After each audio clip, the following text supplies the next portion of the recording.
Economy. A key aspect of his economic plan is to prosecute corporations that engage in union busting.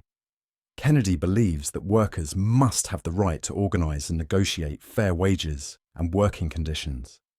To support working families further, he plans to expand free childcare, following successful models like that of New Mexico, to millions of families, allowing more parents to enter the workforce. Kennedy also aims to make homeownership more affordable. In addition, he plans to cut energy prices by restricting natural gas exports and redirect regulatory scrutiny onto large corporations to support small businesses. Kennedy's economic vision includes securing the border to halt illegal immigration, ensuring that undocumented migrants do not undercut American wages. He also plans to negotiate trade deals that prevent low-wage countries from driving down American wages in a race to the bottom. A noteworthy part of his economic policy is to rein in military spending and redirect those resources towards domestic prosperity, including infrastructure, healthcare, higher education, and childcare. Additionally, he aims to reverse the chronic disease epidemic, which he identifies as a significant financial burden on American families. Housing. On housing, Kennedy proposes several innovative solutions to make homeownership accessible again. He advocates for tax-free 3% government-backed mortgage bonds, which would reduce the mortgage interest rate and cut monthly costs for the average home purchase by $1,000. This measure is designed to be cost-effective for taxpayers, as the financing will come from investors. Kennedy also plans to bring derelict land and buildings back online, incentivizing local governments to repurpose city-owned properties for housing. Moreover, he supports zoning changes to allow for ancillary dwelling units, which can increase housing supply, lower prices, and provide homeowners with rental income. Additionally, Kennedy intends to make small changes to the tax code to discourage corporate investments in single-family homes, which have contributed to gentrification and driven up housing costs. These measures collectively aim to put home ownership back within the reach of working families. Environment. Kennedy is deeply committed to addressing environmental issues at their root causes. He plans to shift agricultural subsidies to encourage regenerative farming practices, which build soil, replenish groundwater, and detoxify land. He believes that a new generation of farmers can produce food sustainably while earning a decent livelihood.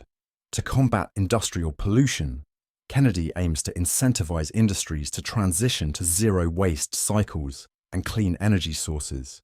He also plans to protect wild lands from further development by curbing activities like mining, logging, and suburban sprawl. His administration would advocate globally for rainforest preservation and marine restoration. Kennedy also seeks to restore the integrity of the USDA and the EPA, which he argues have been compromised by corporate influence. He aims to clean up the proliferation of toxic chemicals in food, soil, air, and water, ensuring these agencies fulfill their roles in protecting health and the environment. Honest government. Kennedy's commitment to honest government includes remaking public institutions to serve the public interest transparently. He plans to roll back government secrecy, protect whistleblowers, and prosecute officials who abuse the public trust. By reining in lobbyists and closing the revolving door between government agencies and lucrative corporate positions, Kennedy aims to restore integrity to government.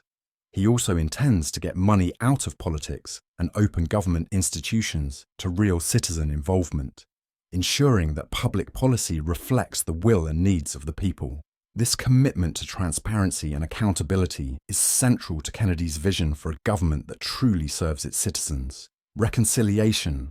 Kennedy acknowledges the divisive issues facing the nation today, such as abortion, guns, and immigration.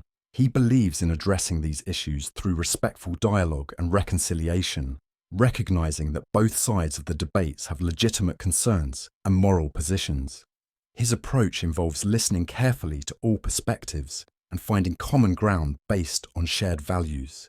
Kennedy aims to model careful listening and create conditions where different groups can hear each other's stories.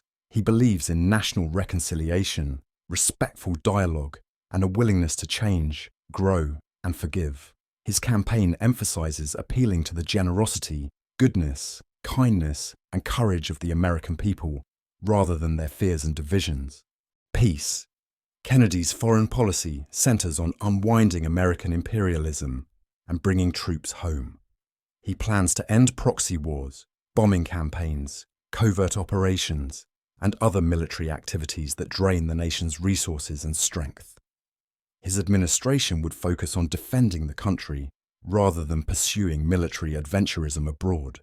In Ukraine, Kennedy's priority is to end the suffering of the Ukrainian people and find a diplomatic solution that ensures Ukraine's sovereignty. He advocates for a peaceful resolution, including the withdrawal of American troops and nuclear-capable missiles from Russia's borders, in exchange for Russia withdrawing its troops from Ukraine.